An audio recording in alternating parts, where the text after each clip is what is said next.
அனைவருக்கும் என் அன்பின் வணக்கம். நான் உங்கள் நெல்லை அன்புடன் ஆனந்தி. இன்னைக்கு நம்ம பார்க்க இருக்கிற புத்தகம் டாக்கிங் மெக்கா, பேசும் பஞ்சவர்ண கிளி. ரொம்ப ஒரு அருமையான ஒரு தலைப்பு. இதனுடைய நூல் ஆசிரியர், எழுத்தாளர் கல்லை மலரடியான் ஐயா அவர்கள். இதோ இந்த நூலினுடைய அட்டை படம் உங்களுக்காக. டாக்கிங் மெக்கா, பேசும் பஞ்சவர்ண கிளி. இத தமிழ் எழுதியிருக்கிறது கல்லை மலரடியான் ஐயா அவர்கள். அதை ஆங்கிலத்தில் மொழிபெயர்த்திருக்கக்கூடியவர் ரமணன் அப்படிங்கிறவரு. இவர்தான் எழுத்தாளர். இப்ப நம்ம இந்த நூல்ல இருந்து ஒரு கதையை பார்ப்போம். இந்த நூல்ல கிட்டத்தட்ட ஐயா அவர்கள் ஒரு 7 கதைகளை எழுதியிருக்கிறாங்க.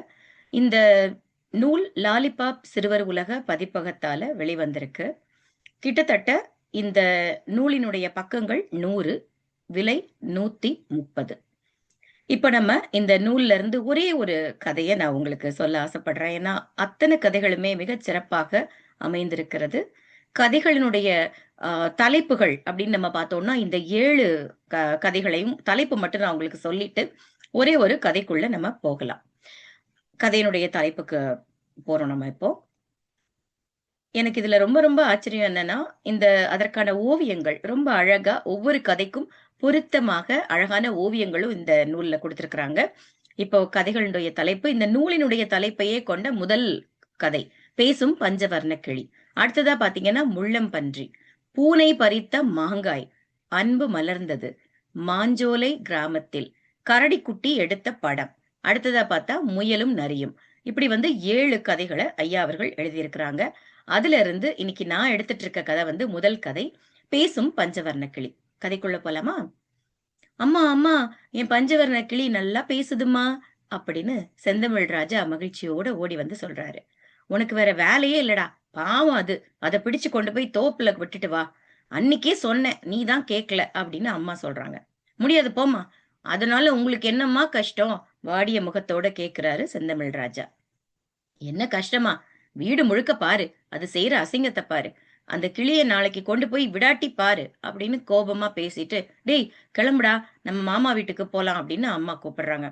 அம்மா அப்படின்னு அப்படியே இழுத்துட்டே சொல்லிட்டே பின்னாடியே போறாரு ராஜா. இன்னைக்கு லீவு தானே, அப்புறம் என்னடா, இருமா, என் கிளிக்கு கொஞ்சம் பழமும் தண்ணியும் வச்சுட்டு வரேன். எவ்வளவு அக்கறையா கிளிய கவனிச்சுட்டு போறாரு பாருங்க. சரி சரி, சீக்கிரம் வச்சுட்டு வா, நேரம் ஆகுது அப்படின்னு அம்மா சொல்றாங்க. கொஞ்ச நேரத்திலேயே தயாராகி வந்துடுறான் செந்தமிழ். 2 பேரும் வீட்டை பூட்டிட்டு புறப்பட்டு போயாச்சு மாமா வீட்டுக்கு. அவங்க வீடு ஊருக்கு ஒதுக்குப்புறமா இருந்துச்சு. பூட்டி இருந்த வீட்டை பார்த்துக்கிட்டே இருந்திருக்கான் ஒரு திருடன். அங்க இருந்த நகை, பணம், வெள்ளி, பாத்திரம் எல்லாத்தையும் எடுத்துட்டு ஓடியே போனான். அப்போ கிளி இருக்குல்ல நம்ம வீட்டுல, திருடன் திருடன்னு கத்துது அந்த பஞ்சவர்ண கிளி. கத்துன கிளிய கூண்டோட தூக்கிட்டு ஓடி போயிட்டான்.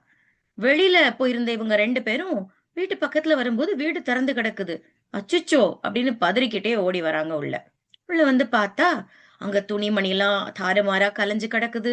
வீடெல்லாம் அலங்கோலமா இருக்குது. பீரோ திறந்து கிடக்குது. நகையும் பணமும் திருடு போனதை பார்த்து பதறி போய் உடனடியா அங்க இருக்கிற காவல் நிலையத்துல புகார் கொடுக்கறாங்க. பஞ்சவர்ண கிளியும் திருடு போயிருச்சேன்னு செந்தமிழ் ராஜாக்கு ஒரே சோகமான சோகம். நகை, பணம் திருடு போனதை பத்தி எல்லாம் அவனுக்கு பெருசா வருத்தம் இல்ல. ஆனா அவனோட ஆசையா வளர்த்த கிளி காணாம போயிருச்சே அப்படின்னு ஒரே சோகம். 2 நாளைக்கு பிறகு ஒரு வழியா அடிச்சு புடிச்சு காவலர்கள் திருடனை பிடிச்சிட்டாங்க. எப்படி விசாரிச்சு பார்த்தாலும் சரி, அசரவே இல்ல. உண்மையை ஒத்துக்கவே இல்ல அந்த திருடன்.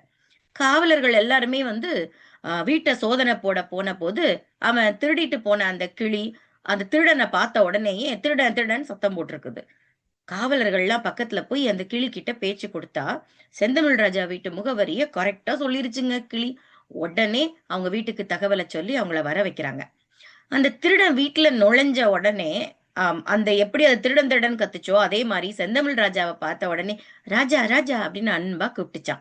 செந்தமிழும் கிளியோட போய் ஆசையா போய் பேசினதும் அவங்கிட்ட எல்லாத்தையும் சொல்லிருச்சு.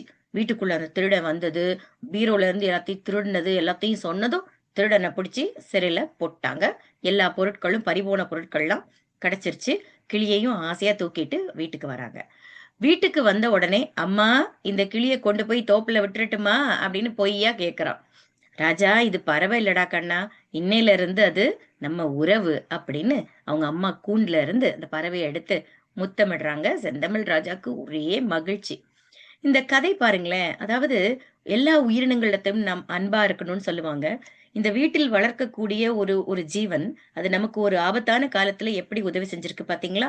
இந்த பேசும் பஞ்சவர்ண கிளி நூல நீங்களும் வாங்கி படிங்க. நூலாசிரியர் கல்லை மலரடியான் ஐயா அவர்களுக்கு நெஞ்சார்ந்த வாழ்த்துக்கள். அடுத்த ஒரு நூலில் மீண்டும் சந்திப்போம். நன்றி.